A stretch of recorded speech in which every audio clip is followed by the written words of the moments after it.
welcome to Vanished Voices. We're your hosts. I'm Jenna. And I'm Shannon. Before we get started, quick favor. If you value the work we do here at Vanished Voices, please take a moment to rate and review the show. It makes a huge difference. On Apple Podcasts, just scroll down on our show page and tap the stars or write a quick review. On Spotify, hit the star at the top of the app. It only takes a sec. If you're listening on Audible, scroll down and tap write a review right under the episode list. And if you're watching or listening on YouTube, make sure you've subscribed and tap the bell icon so you don't miss new episodes. Your support helps us reach more listeners, and it helps amplify the voices of those whose stories might otherwise stay buried. Thank you, Shannon. The case I have for you today has a crash scene that does not make sense. A Jeep found in the Arizona desert, airbags deployed, severe rollover damage, vehicle nearly destroyed. But here's the thing. Investigators say that vehicle was driven 11 miles after the airbag deployed. 11 miles in open desert in June. Is that even possible? Can you drive with... I thought having airbags deployed disabled the car. I thought so too. But maybe that's just the myth, because generally if the airbags are deployed, the car is totaled. So Right. I don't know. I don't know if it is an anomaly in our little black box that we'll get into, but it is interesting. Strange. This is in Arizona, and the 24-year-old man who was driving it was nowhere to be found. This is the story of Daniel Robinson. When Daniel disappeared on June 23rd, 2021, there was no immediate dramatic scene.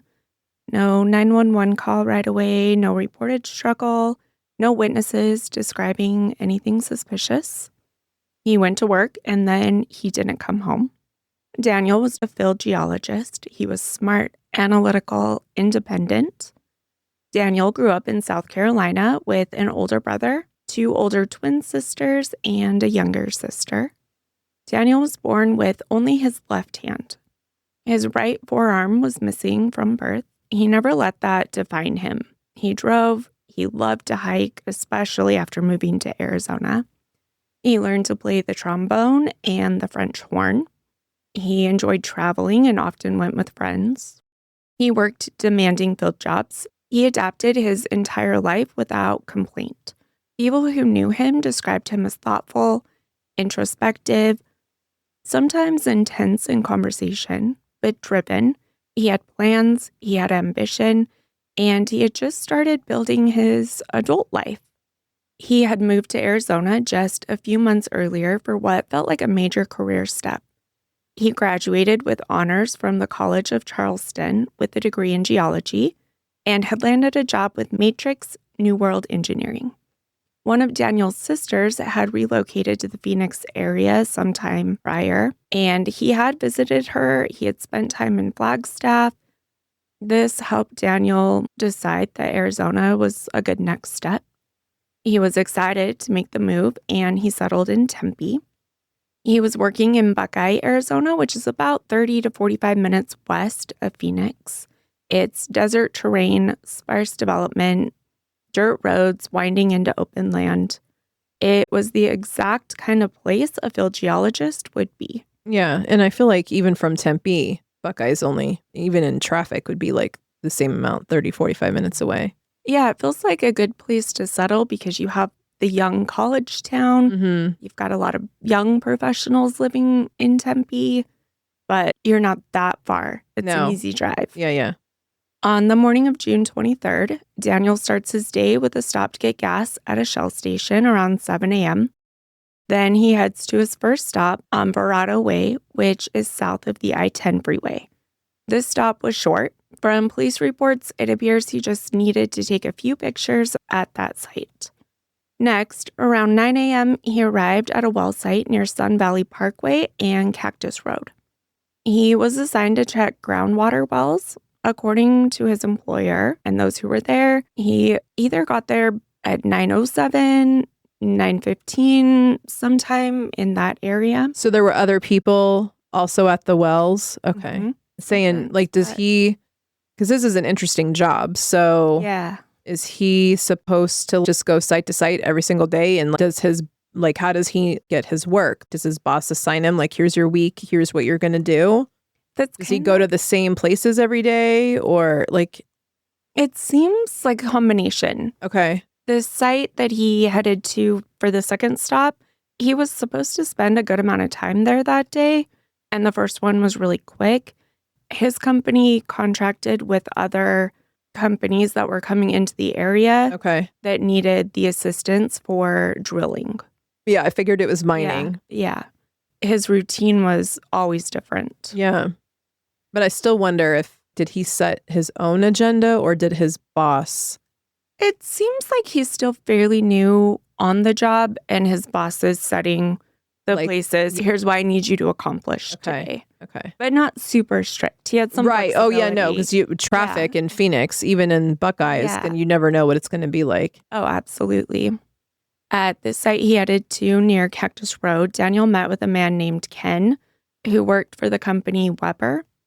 This was the first time they had met, so it might have been a brand new stop for Daniel, or this might just be someone new that he's meeting with. I can't really get a good feeling for that, but it was the first time they met. Ken spoke with the Independent later and said that Daniel got there. They talked for a second. He said that Daniel seemed off. He almost was actually checking his pupils to see if they were dilated or if something was going on. But take that with a grain of salt because they'd never met before. Yeah. I don't know how you would. Right. Outside, was he wearing sunglasses? I mean, in Phoenix, very likely. But at the same time, like, your eyes are dilated. It's, dilated, I don't know. How do you even see that with the glare? I don't know. In the desert where it's very bright. Yeah, it doesn't sound like they even went inside anywhere. Yeah. It was short. When Ken spoke to the Independent, he said that Daniel asked him if he wanted to head home because it looked like it might rain. So I'm not sure if they're the only two people there, but they were the only two people outside talking. Ken says that after Daniel said this, he pulled out his phone to check the weather, and Daniel walked over to his Jeep. He assumed that Daniel was just grabbing something, but he watched him climb in, put his seatbelt on, waved to Ken, and drove away, which was not how his day was really supposed to go. And that was the last confirmed sighting of Daniel. He didn't return to work. He didn't answer his phone. He didn't show up at home. Ken told police that Daniel left driving the same dirt road he had taken to get to the site. That road leads to an intersection. If you head east, you go back into town. If you head west, you go further into the desert. Ken stayed on site until 3 p.m., but had called at some point earlier in the day just to let his boss know that Daniel had come by but left pretty quickly. He was told around 3 p.m. that Daniel wasn't responding to calls or texts from his family, so he gets in his vehicle and heads the same way he saw Daniel head. It had sprinkled a little bit during the day. Interesting, though, that it makes sense because I did read somewhere that the owners of this company were actually close family friends. But normally, if your family can't get a hold of you for a few hours, I wouldn't think it would raise red flags to people, even because you're at work. And you're in remote. Right, where I would assume cell service is spotty. Right. So I'm like, already that if he's already Ken is getting told, hey, he's not responding to texts or calls from family, like, that's kind of odd. I wonder if it is that friend whose family owned the company he worked at, if he's reaching out and then he's told, he left his work site pretty quick, so then he's calling to check in. Could be. But without that, I bet you're right. I bet they wouldn't have. Ken been cooperative? Mm-hmm. Okay. Yeah. So he went down that same dirt road. He got to the intersection. He said because there had been a little bit of rain, he could see tire tracks heading west, which is the more further into the desert, more remote. Yeah. He didn't get the feeling. Well, so that means I would think that means there's more than just a little rain because Yeah. the ground is hard here. So it takes a lot of water to really soften it up. Well, and we don't have a lot of rain in June usually. No. So could be. That is interesting, though, that you see tire because I don't know, you generally wouldn't because it takes a lot of water to make the ground wet enough to leak because it stays hard for a while. Well, and on that point, it wasn't raining when he left. Yeah. I don't have good reporting for how far that intersection is. Right. Because he couldn't see where he went from where he was. He just Right. saw him go down the dirt road. Right. So unless it rained almost immediately, that is a good point. It would have to be like a massive downpour Yeah. because, again, it's desert, the road, the dirt. I mean, it stays hard for a while. Yeah. That's why we flood because the ground does not allow it, even water, to soak in immediately. I don't know. That just makes me a little sus. A little sus. Yeah, sprinkling is not going to do anything to a dirt road unless it's more sand than dirt. Possibly. But still. This says mostly cloudy all day. They got rain starting at like the tiniest bit, and then they got 0.17 inches over that day, but it looks like it was mostly between 12 and 2. But it says light rain 6:51, light rain 9:51, light rain 10:51, thunderstorm with showers at 12:43 and at 12:51. All right, so maybe it's possible. Maybe. It's interesting though, because if he's leaving at 9:30 in the morning, I don't know. It's close. It's close to being sus. Right. Yeah. When Ken was told around 3 p.m. that Daniel wasn't responding to calls or texts, and he knows he's the closest to where Daniel had been, he gets in, he drives that way, he sees the tire tracks heading west into the desert. He drives around for a while, looking to see if he can see his Jeep. He even tries to find a better vantage point by going up higher, but he can't see Daniel or his Jeep anywhere. One of Daniel's coworkers had heard about Daniel heading out of the job site, and they were pretty good friends. He's trying to reach out to Daniel as well, and the phone just rings and rings and rings. So he reaches out to Daniel's sister, who lived in the area. He headed over to her apartment to look for Daniel. Both Daniel's friend and his sister both try going to Daniel's apartment separately. They both notice that his blue Jeep is not there and no one's answering the door. At first, there wasn't immediate panic. Daniel lived alone. He was independent. Maybe wherever he was working, he didn't have cell service. Maybe he decided to take a detour. But as the hours passed, something just felt wrong. His family, who lived in South Carolina, also couldn't reach him, and Daniel wasn't the type to just disappear. His father, David, would later say that if Daniel missed a call, he returned it pretty quickly. Around 7 p.m., Daniel's father, David, is called from Daniel's sister. She tells him that no one can reach Daniel. He's filled in on the details of the day. He calls the Tempe police, but they tell him he needs to reach out to Buckeye. So he does. Buckeye tells him he has to wait 12 hours before reporting Daniel missing, which at this point we're a couple hours away. So he waits the 2 to 3 hours and calls back. And it's kind of a bummer because at 7 p.m. in June, it's still fairly light outside. By 9 or 10 p.m., we're into pitch black. Now, 2 officers, once they take the call that night, do drive around looking for Daniel, but it seems like it's... Drive around in Buckeye? Yeah, it seems like it's just in the city on surface streets. Oh, they didn't go into like the job sites? Right. Okay. No desert search. And David really is a hero in this story, which we'll come back to quite a bit. But after reporting Daniel missing, still not being able to contact him, he packs up and starts to drive the 1,800 miles to get to Arizona to help search for Daniel. Throughout the day and into the night and the next day, Daniel's family has all been trying to contact him. They report that the phone rings and rings. So is this Jeep he's in his personal vehicle, or is it a company car that he uses? I get the feeling that it's a company car because he's really tracking the mileage, but that might be for taxes or for them to reimburse him for gas. I'm not for sure. Because if it's company, usually there's a GPS on a company vehicle. And we do have some of that. Okay. It's almost like internally in the vehicle, like they weren't able to access it until they can find the Jeep. Oh. Mm-hmm. Interesting. Yeah. Because, it's a car. I guess I'm thinking like CDL drivers.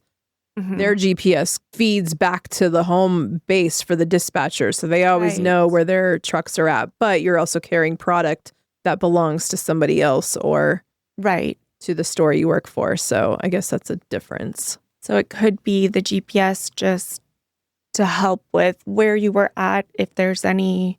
Yeah, I'm thinking like even if you provide the vehicle, since you're driving to all these sites, yet if you let go of an employee, you'd want a way to get your vehicle back. So I'm like, wouldn't it have a GPS in it?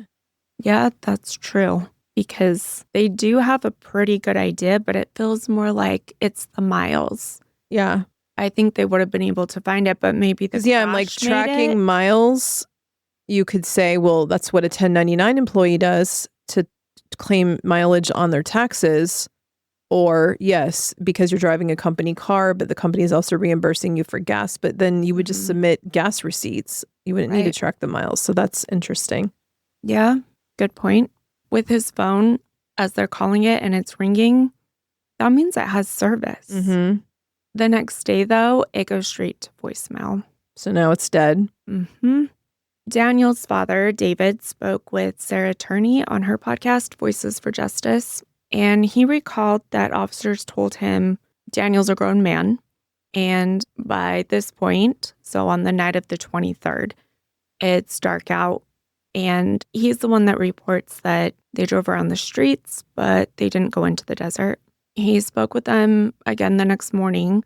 His panic's obviously mounting. He was reassured that they would go look in the desert. However, an hour later, they called David back and they tell him the higher-ups denied the search because Daniel's a grown man and he has the right to leave if he wants to. According to David, it wasn't until he had others call and a couple of days had passed before they actually went out with a helicopter to do any kind of search. Now, there's a little bit of conflicting information between what the police reports state and what David has remembered and shared. Shared. Yeah. I'm still like, okay, it's a company vehicle. Company's going to want their vehicle. So why aren't they GPSing it? Why aren't they searching for it? Unless it really is his that he's running into the ground. Right. Because I'm like, that's a lot of miles and wear and tear on a Jeep, which is not a cheap vehicle. Right. So I'm sure as his job, he's getting paid well. I assume a geologist would, but maybe he's getting a car stipend. Maybe. We've had that in the past where then they didn't have a vehicle. Yeah. Like in sales and you're driving all over. So they would give a stipend every month. Right. According to David, he says they didn't do the first helicopter search until June 26th, but the police report says it was the 25th. It just doesn't seem very urgent or extensive, no matter which day it was. Right. That's still quite a few days after. Right. The reports from the police department say the helicopter was out. They say in their official report the search lasted for 12 hours the first day. And then they also had 2 officers on foot or like in their vehicle searching that desert area. But David told Sarah that it was much shorter.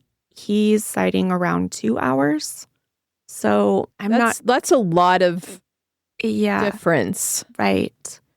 And if you're putting it up there and you're not finding what you're looking for, just calling it good when someone's lost in the desert in 115 degrees is not okay.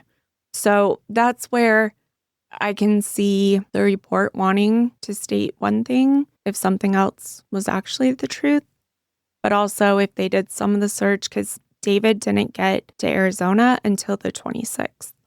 Okay. But there's some discrepancy. That's a big discrepancy. Mm-hmm. Yeah. Like, that's troubling. It is. And I feel like the family would want to say They have thank no you reason, for searching right, for they 12 have hours. no reason to lie. Exactly. So That's that uncomfortable place. where are we going to lean towards? Yeah. Exactly. The police reports do indicate the first request for a helicopter, which was on the 24th to search the area, was denied. In official reporting, there's no reason given. Ken had even spoken to police on June 24th and told them which way he believed Daniel headed. His family is telling police they can't contact him. This has never happened before. I'm just incredulous that they wouldn't search the area given the time of year, the multiple people contacting them. So I'm back to his employer. Were they searching for him? I am not sure that they were out on foot searching. I don't see it in the reporting, and I haven't seen them say that in interviews, but it feels like they would be. I would think so. Yeah. Ground searches started between like the 25th and 26th, but I would still think they would be out there on the 24th. Yeah. Yeah. Yeah. This is all feeling a little icky. It does. It really does. I live near a mountain that hikers love. Often tourists or even locals underestimate the desert. Yeah. All the time, especially in the summer. Mm-hmm. I mean, starting in March, I hear the helicopters frequently out doing search and rescue or searching for hikers or getting people off who are too dehydrated. Mm-hmm. It continues through the summer. It feels like they spring into action for hikers needing found or rescued. And I cannot understand why in June the same wasn't done for Daniel. Yeah. Especially in the summer. In June.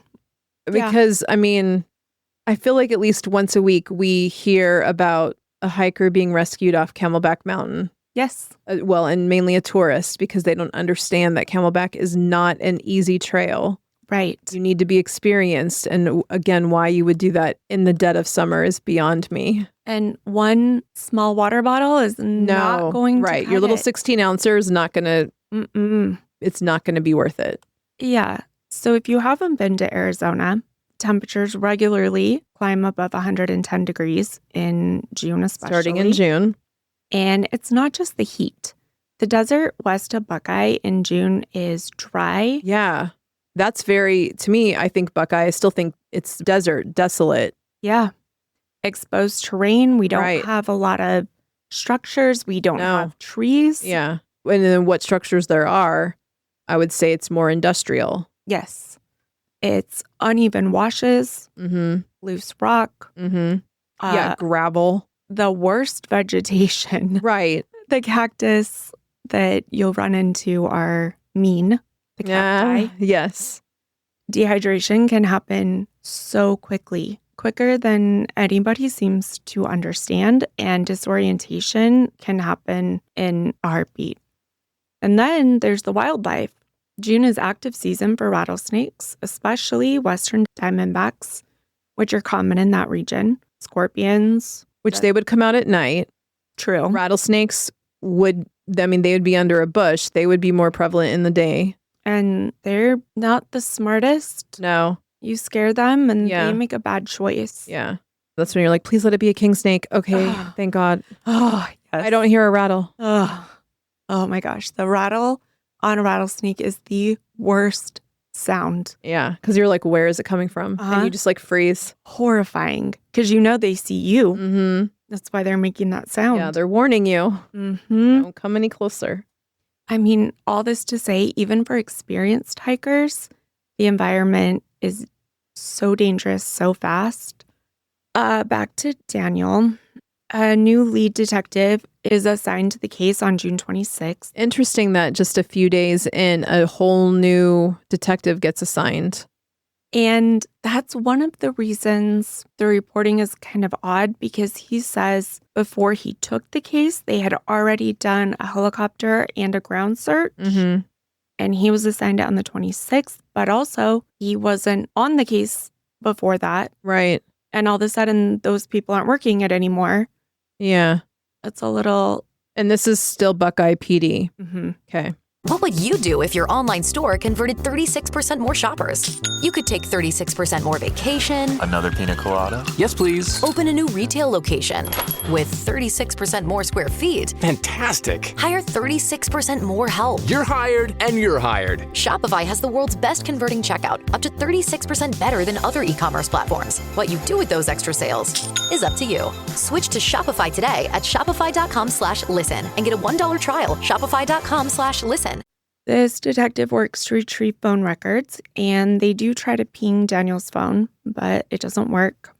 He's given the phone records at first for the day after Daniel went missing. All he sees is a bunch of missed calls, and then it stops. He pushes, and the phone company will give him up until the 22nd. For some reason, he's told if he wants phone records for the 23rd, he needs a warrant. And that is also odd. Yeah. I mean, why would they agree to all the other times but not? Then that's just strange. Because you would think it's all or nothing. You either need a warrant or you don't. Right. And I mean, you can get a warrant, but again, now you're waiting to get a judge to sign off. Days. And you're waiting for the records to come. And exactly. Detectives tell David they won't get into Daniel's finances, and they suggest that he hire a lawyer for that. I don't understand. Luckily, Daniel's brother is able to get into his bank account. All they really learned from that is that all activity stopped after that gas purchase on the morning of the 23rd. Now, police don't actually enter Daniel's apartment to look for any clues until July 13th, 3 weeks later. Tempe police had stopped by for a welfare check that was requested, but they knock, they wait, no one answers, so they leave. I don't understand the point of a welfare check. Like, is it just to see if the window is broken? Well, so I can understand knocking, saying no one's answering, it doesn't appear anyone's home, leaving. But why did it take until July 13th? And like, the one from Tempe was before that. They actually entered his apartment on July 13th, but still, why did it take that long? Yeah, that doesn't feel right either. Daniel's family tried to get in. They were denied access by management, which is fair. So I'm thinking of when my kid's father had a stroke and his parents flew out from Florida and they got access to his apartment because that's where they stayed while he was in the hospital. But I'm remembering the reason they did get access is because his mother was his emergency contact. So I'm thinking, but again, why wouldn't Daniel have listed his local sister as his emergency contact? Yeah. Because she's here. And I mean, granted, I know that there's going to be different rules to different apartment complexes, but the fact that my ex-husband's family didn't have a key, but they were able to get one. And I believe it was because the mother was listed as the emergency contact. Gotcha. So I have to think that he's going to list his sister that lives here as his emergency contact. But even in this case, even if he listed his parents back in North Carolina, because that's what my ex did, he listed his mother who was in Florida, even though technically I was still out here. I'm pretty sure I probably was one too, but just for the kids' sake. Yeah. I'm not, that just doesn't feel right to me either. It doesn't sit well because I know how people have gained access to apartments without keys and worked with management. And I mean, granted, in my situation, the management was very, very helpful, but this is the police. Yeah. Which maybe that's the difference is that, but I mean, I would think they'd be less likely to open it to a family member because you don't know if there's estrangement there versus the police.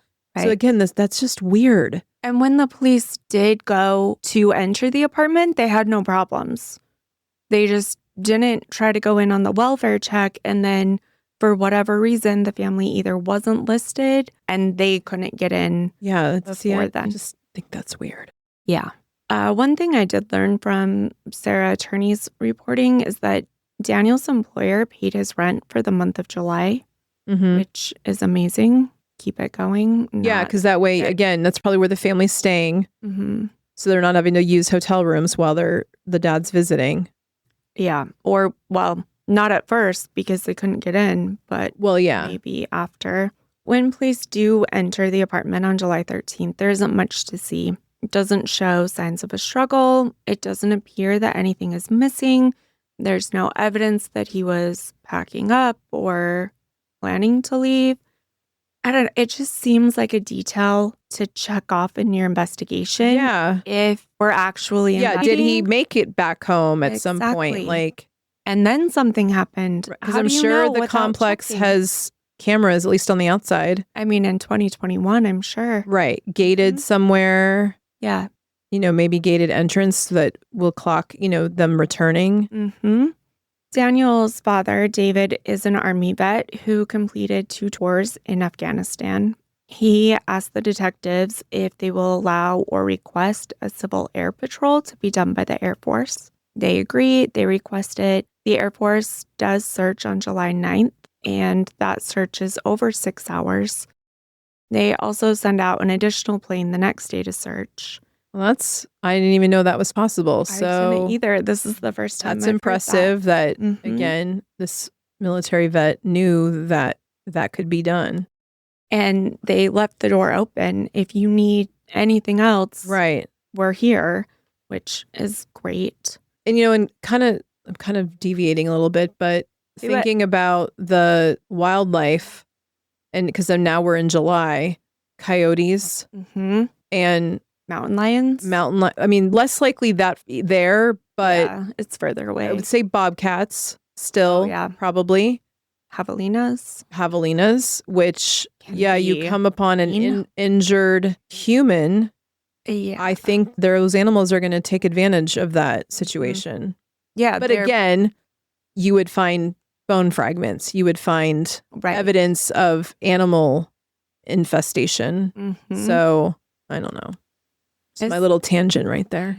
When you start thinking about the desert, though, all of those things just compound. Yeah. I mean, I guess maybe there would be a mountain. I mean, because I know there's one or two out here. They just stay far away from people. They live at the top. Was in my backyard.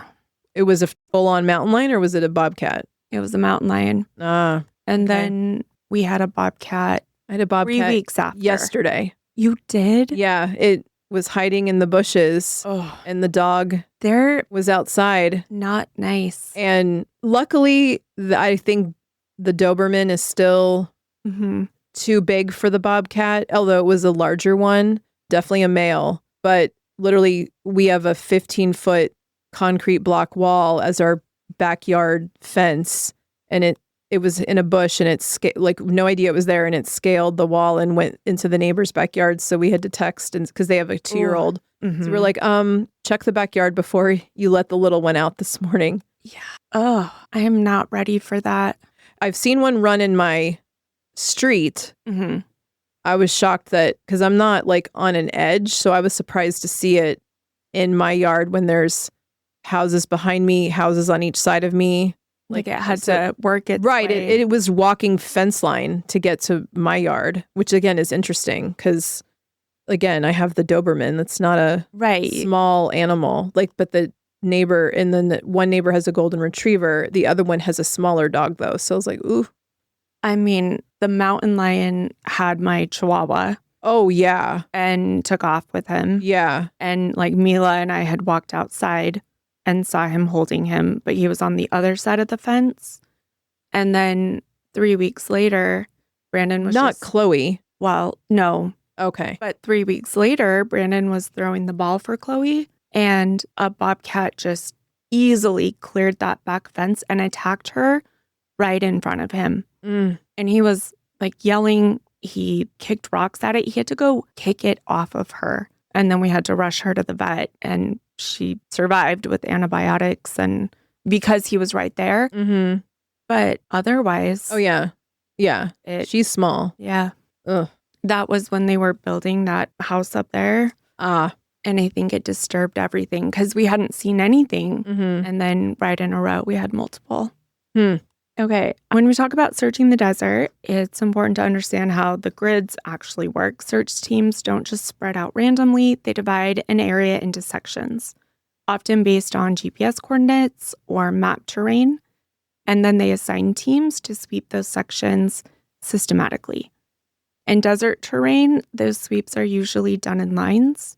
Searchers walk spaced apart, sometimes 10 feet, sometimes 20 feet or more, depending on the visibility and scanning what's ahead of them. Here's the key. Spacing depends on vegetation, terrain, and manpower. If the ground is open and flat, spacing can be tighter. If it's rocky, uneven, covered in brush, they widen the spacing.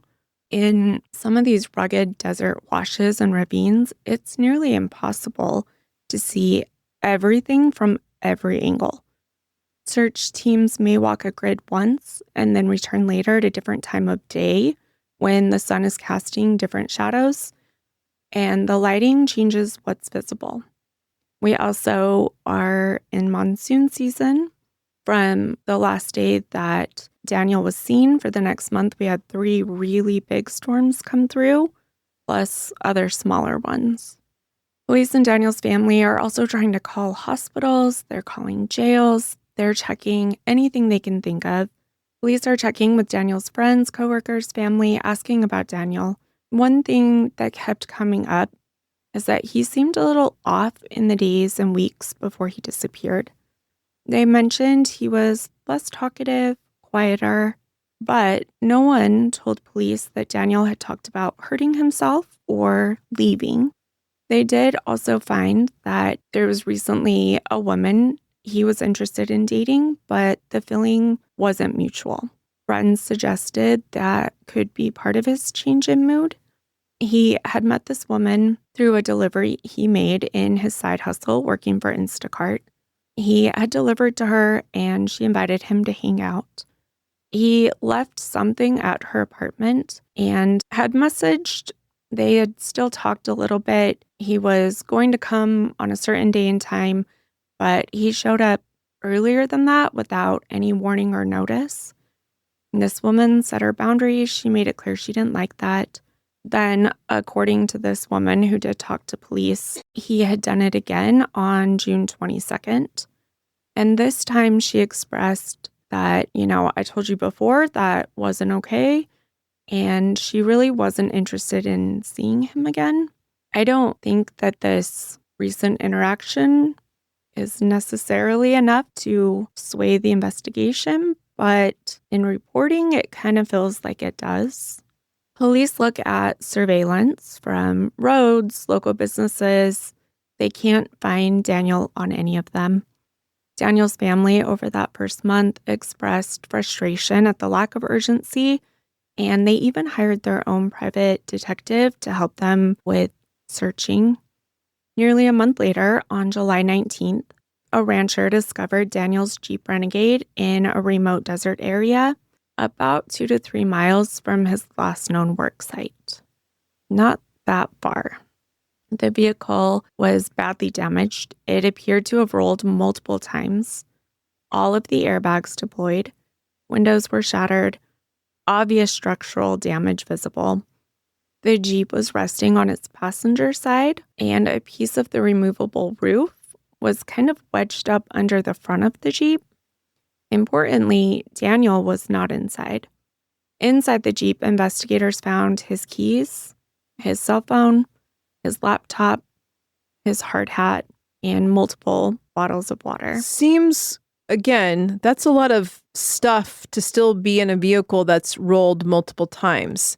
And was there ever any accident analysis done to say that the injuries on the car were matched rolling multiple times in that terrain? Some, kind of.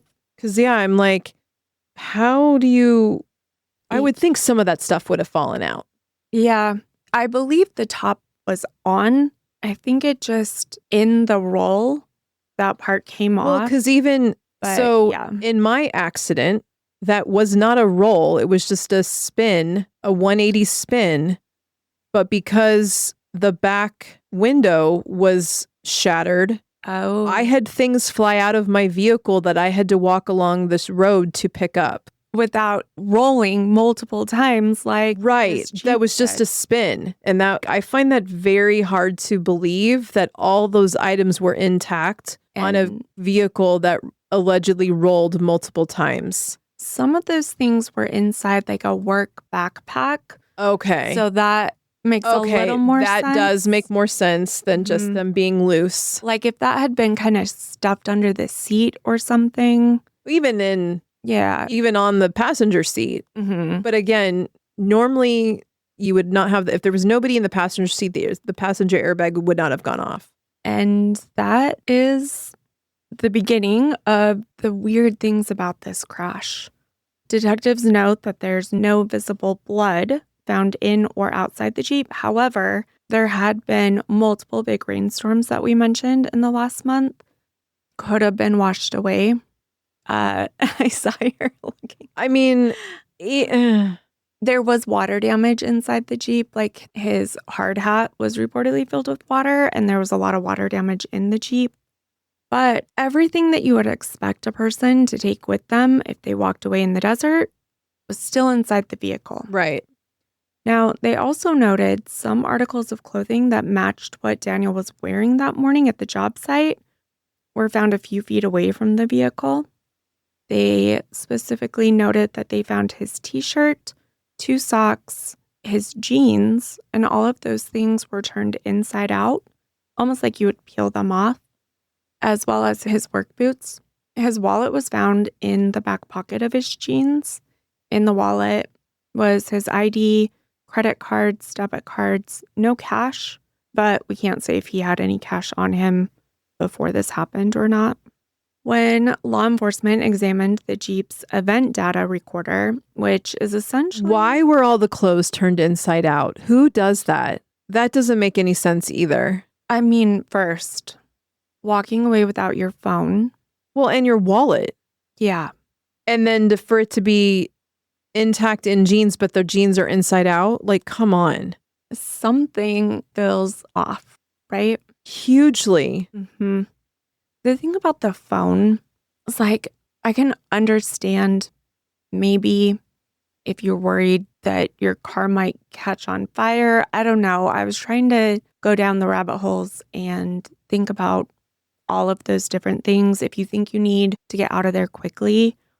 But when you find that his family was calling him all day and all night and it was ringing, so he has service. Yeah. Isn't your first thing going to be to call for help? Even if it's a friend or 911? No, you're going to call 911. I feel like even disoriented, you're going to call. Like by 20, And, even disoriented, you're not going to strip and turn all your clothes inside out. And just leave them? Yeah. Because now I'm like, You have no what was he protection wearing? from the elements. Yeah, that just doesn't make any sense. Yeah. And I don't know. I can understand thinking you're just going to go look up here really quick and then come back. But I have a hard time with the clothes being there, the wallet, and the phone. Yeah.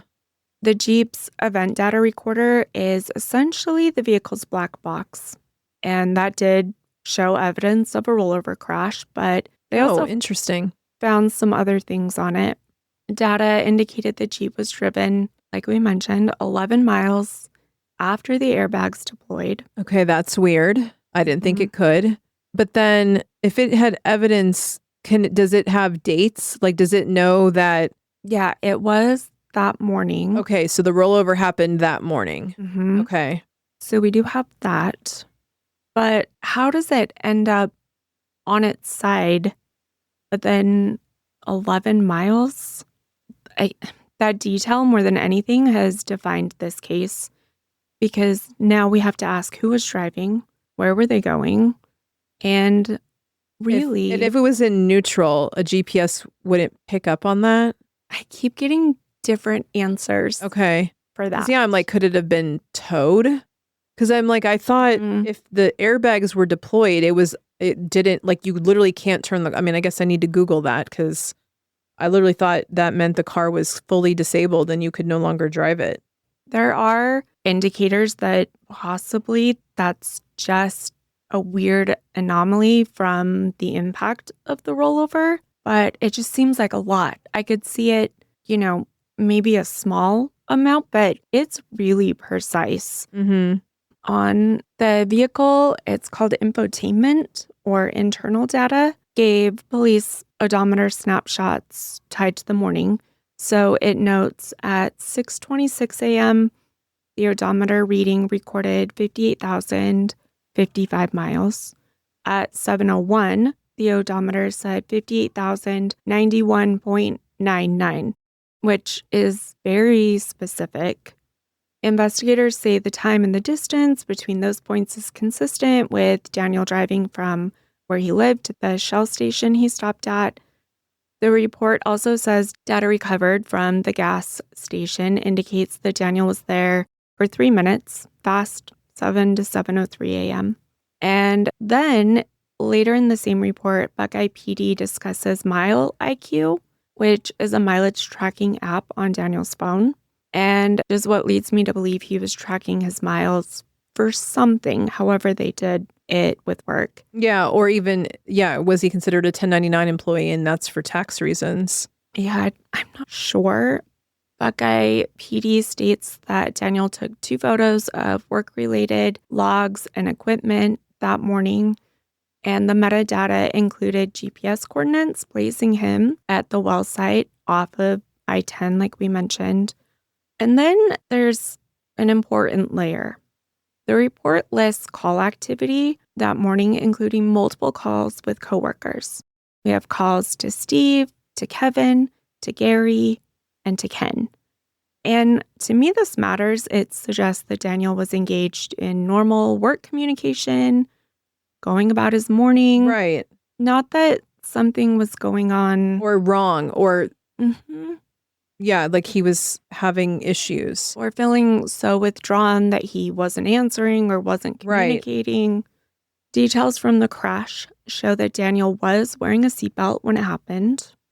And that's another small detail, but if he was trying to crash for some reason, why would you have your seatbelt on? Buckeye PD conducts a multi-agency search in the area. They did foot searches, off-road vehicles, dogs. Despite the intensity of the effort, they don't find Daniel. From the City of Buckeye's September update, by that point, investigators say they'd searched more than 70 square miles using UTVs, cadaver dogs, drones, helicopters. Still nothing. Well, but to point out, they still didn't start this till how many days after he was actually missing? Minimum 2. Right. Seems like more. The report notes that the Jeep was going about 30 miles per hour at the time the airbags deployed. They dig in deeper and reconstruct the accident, and they summarized it publicly. The report text itself appears inside the released police report. There is recorded only one crash event, which is the rollover at the ravine, which is why those 11 miles really don't make sense.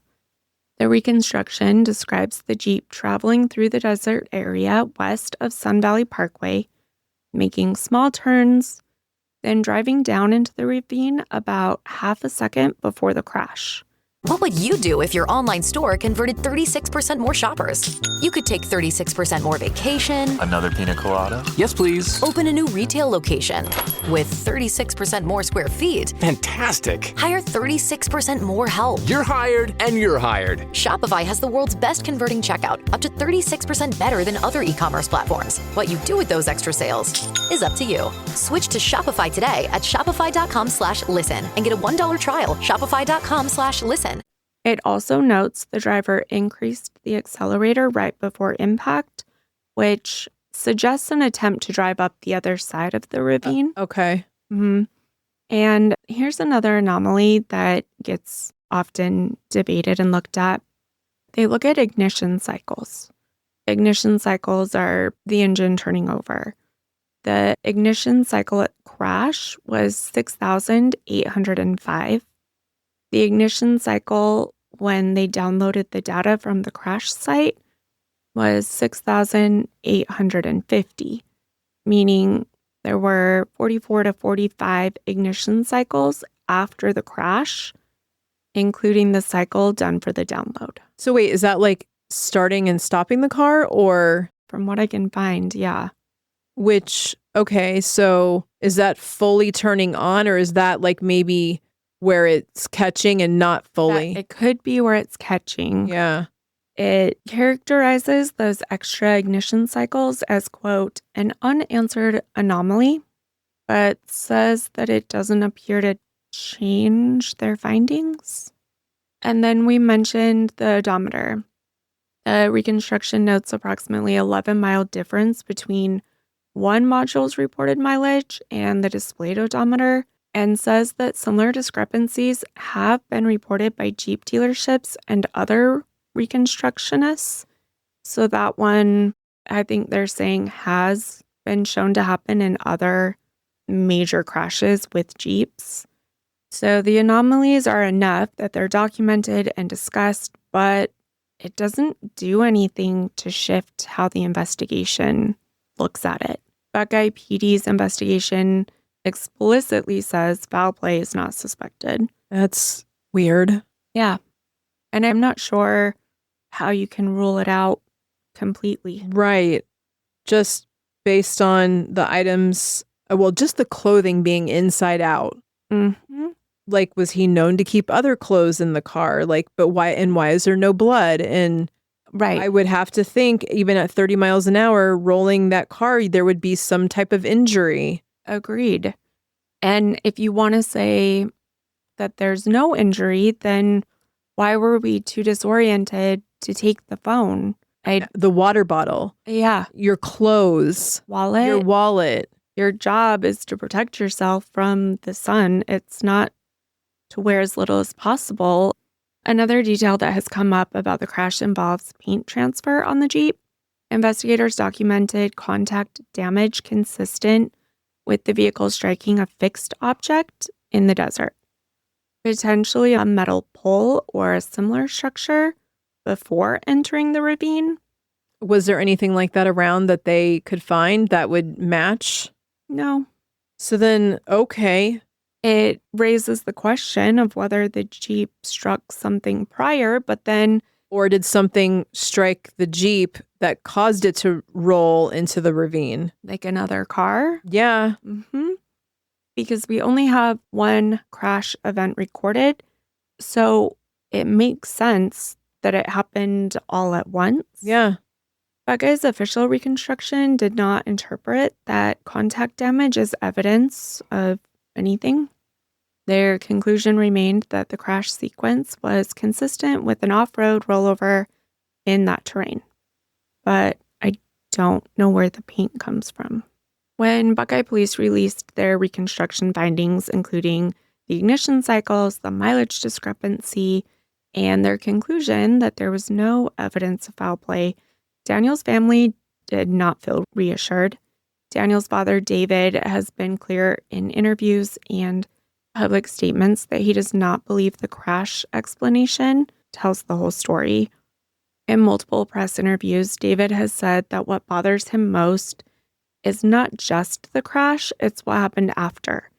He has questioned how his son could have left the vehicle without his phone, without his wallet, without his keys, in 110-degree desert heat, and not have his Jeep found for more than a month. And to this day, Daniel has not been found. In one interview, David said, "My son would not just walk away and leave everything behind." He has repeatedly emphasized that Daniel was close to his family. He had future plans. In fact, his family had planned to come and visit him in July, and there were no signs of suicidal intent. David has also expressed concern about the ignition cycle data, the fact that the vehicle showed dozens of ignition cycles after the recorded crash event. He says it's something that deserves deeper explanation. He believes also that the investigation moved too quickly towards the accident narrative and that alternative possibilities were not explored really at all. What's powerful here is that David's not arguing about conspiracy. He's arguing from parental instinct. He's arguing from knowing his son. He has said that Daniel was not reckless, Daniel was not impulsive, and that I mean, that's kind of evident in his job choice and his degree. A geologist. Right. Book smart. Smart. And he graduated just with honors. Right. And like working at a, dream job for his degree, which is probably hard to come by. Agreed. David didn't just come to Arizona to file paperwork and wait for updates. He stayed. For more than a year, he stayed in Arizona. He organized search after search, walked miles and miles of desert terrain himself. He worked with volunteers and continued pushing for answers. In interviews, he has described waking up each day and heading back into the same stretch of land where his son's Jeep was found, determined that he would not leave without finding Daniel. And that kind of persistence can change a case. It keeps it visible. It keeps the questions alive. But that's where we're left with this tension. Law enforcement says there's no evidence of foul play. And the family says we still have unanswered questions. And in cases like this, where Daniel still hasn't been found, that tension doesn't just fade, it lingers. That Mile IQ mileage tracker app we talked about, that did show the best GPS tracking. It appeared to show his travel on June 23rd. It stops tracking shortly after 10 a.m. in the ravine area where the Jeep is later located. The report that PD put together says that after contacting Mile IQ, investigators say the data reflected 3 trips that day, and trip 3, so trip 1 ended at the gas station, trip 2 ended at the second work site, and I'm not sure if he just didn't turn the car off to take those quick pictures at the first one, and then trip 3 ended at 10:32 a.m. exactly, with the end location matching the ravine coordinates where the Jeep was found. But that leaves us with a really narrow window. I mean, just over an hour or less from when he left that second job site. Right. To when. So going back to that, was it normal for them to leave and go home if there was rain on the horizon? No. Okay. I wouldn't think so. He was expecting him to stay. Right. And then, so and now I'm back to Ken, who was reported to be at the job site the rest of the day. And I don't know. Yeah, can that be confirmed? Right. I don't know if anyone vouched that he never left from other people. I don't know if that comes his from own vehicle, mileage, et cetera, et cetera. Right. Again, I go back to there's got to be a GPS on these vehicles. I'm going to assume they're company owned. But Ken wasn't working for the same company. Oh, yeah. He was working for Weber. Right. He was another. It's still, though, that seems weird. Right. And then, 90 minutes later, what was the mileage between his last location with Ken and the ravine? Is the time, it's 20 minutes away, but yet we have 90 minutes of missing time. So does that gel? What happened between leaving and now? I can't remember. Did Ken say he got a phone call and took off? When Daniel left? Yeah. Ken said that he had mentioned that it was going to rain and he went to find his phone to look at the weather. And Daniel walked to his Jeep. He doesn't report that he got a phone call. Yeah. He thought he was just grabbing something and coming back. And then he watched him put his seatbelt on and drive away and drove. Yeah. Allegedly. True. I'm was anyone else there? Can anyone else confirm that that's what Daniel did? Because are we just going off of Ken's version of events? And I want to know, between leaving there and getting to the ravine, what would a normal time frame be? Is it really 90 minutes or is it less than, more than? I mean, The police report says that it's only 2 to 3 miles away from the other job site. okay, so then that doesn't, like, what? So there's something whether- else going on in that 90 minutes. If he, say, drove out, someone had reported to police that Daniel had mentioned going to look at other ground wells in the area. So maybe he had Except done wouldn't he have taken that. photos of that for proof it to his employer? I would think so. Yeah. And that's one of the weirdest parts. Those pieces just don't all make sense together. You No. can explain one, you can explain another, but then But you really even can't. no, not with the ignition cycles. No. The 11 miles is weird. Yeah. It's hard to come up with what else could have happened. You can talk about a possible, I guess he could have been walking between them, but it is hot out there.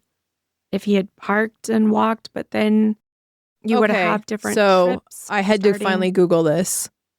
A vehicle actually can drive with With the airbags airbags. deployed. However, it's highly discouraged and is considered unsafe. Mhm.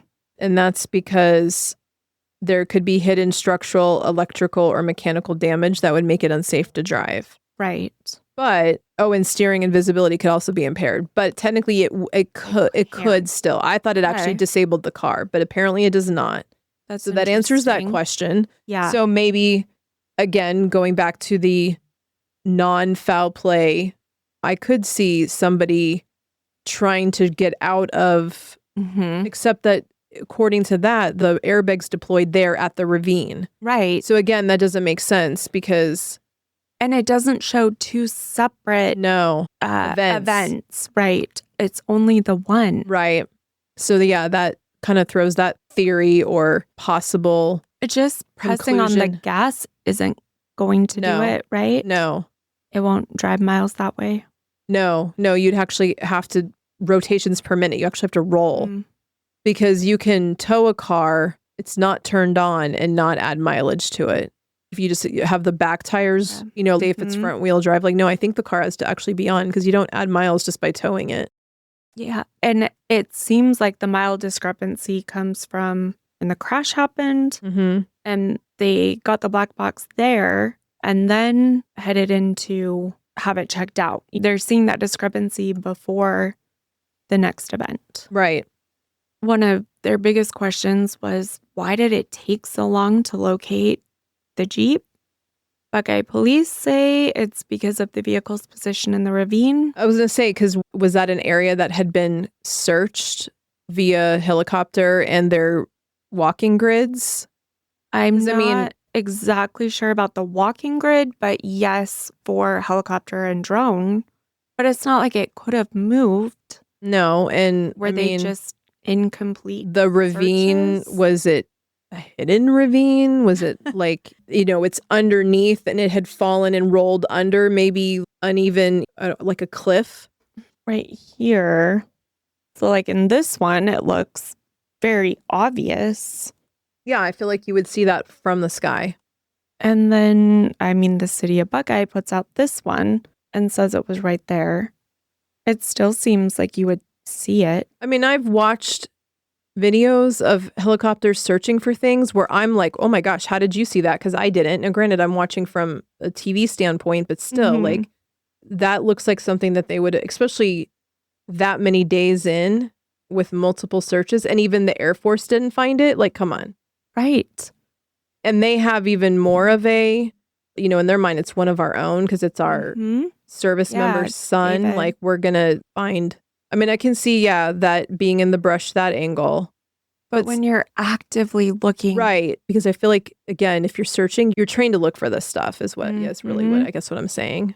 Right. Compared to just Like me. us looking at Right, pictures. Right. Yeah. Well, and even if I was to get in a helicopter Mhm. and be the one searching, I feel like I would probably miss stuff because I'm not trained to look for that.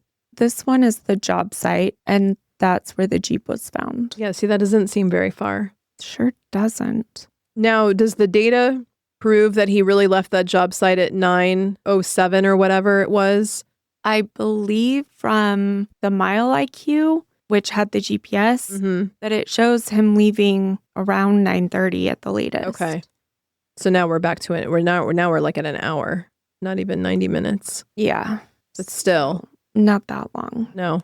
In the area, as they're still searching for Daniel, volunteers search crews recover a skull on July 29th, 2021.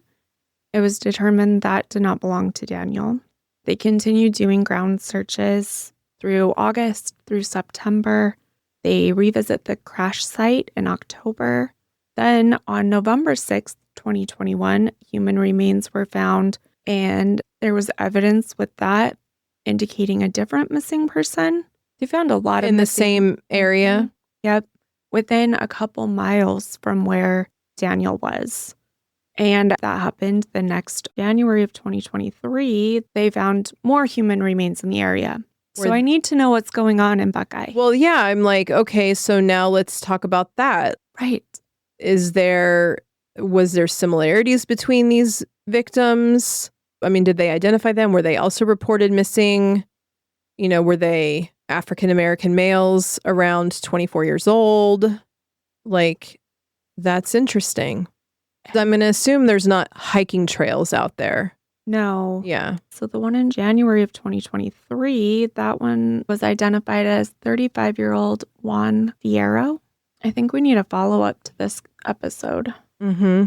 There's 5 different human remains found. Like, what? All right, I'm going to deep dive those because that is why were there so many in the same area? Yeah.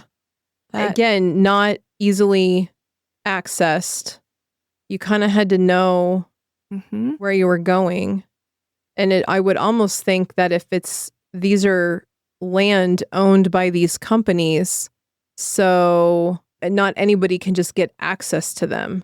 I mean, unless they're state land that contracts with these companies. I mean, I guess that is possible. But there's a lot of things that aren't out there that I have questions on.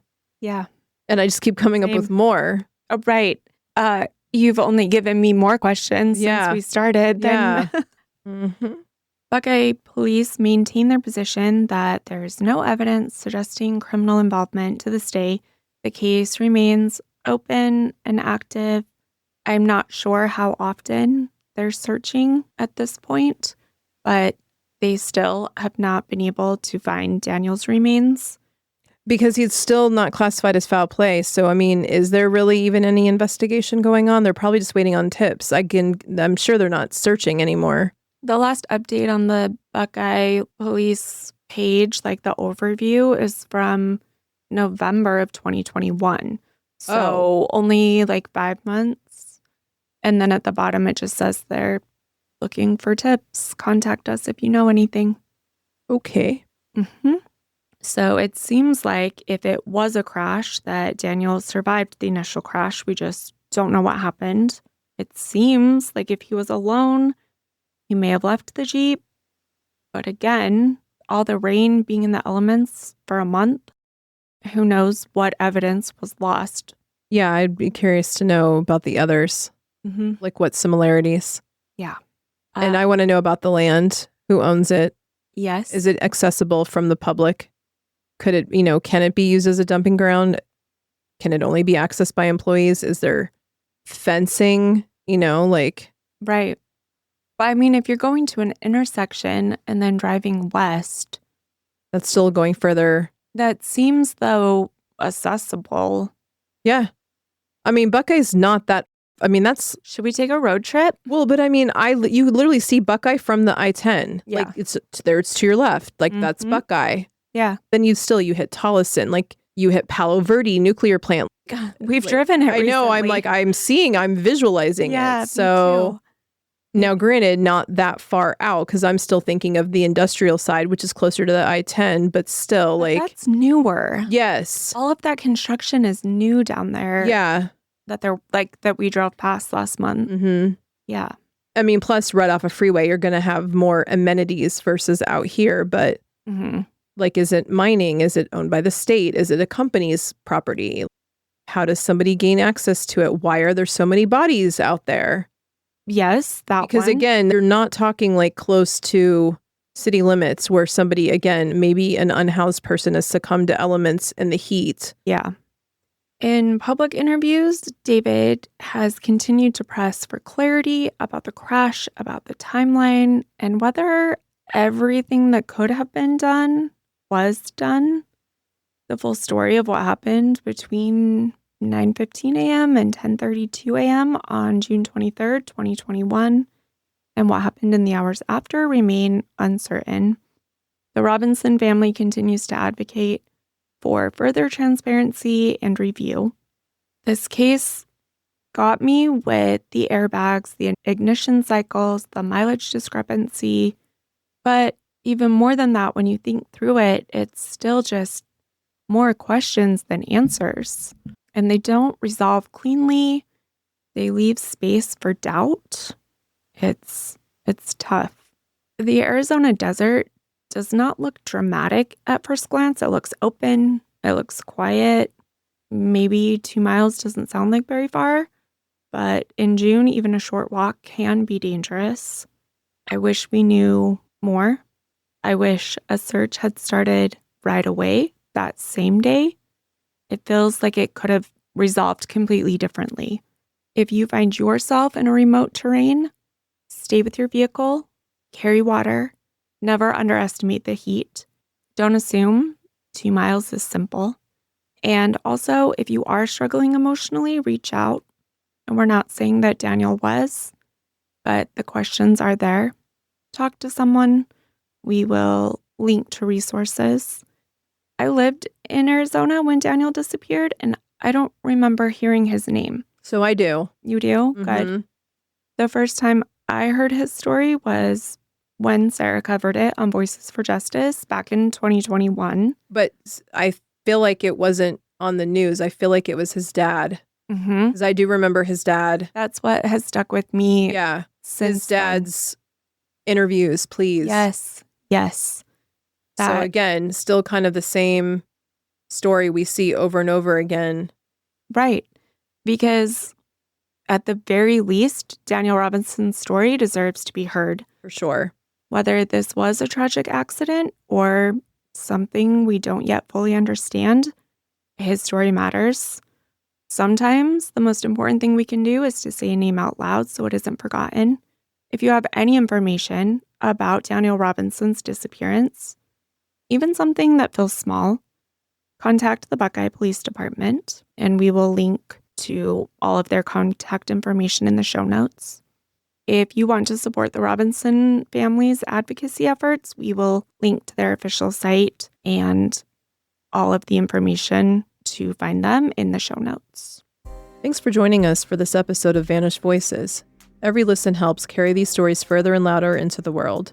To read our blog, explore related resources, or view episode notes, head over to vanishedvoicespodcast.com.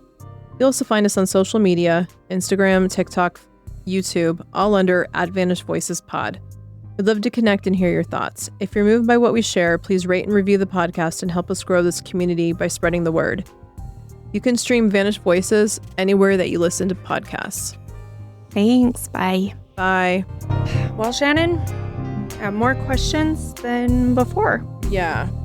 I did not know this level of detail.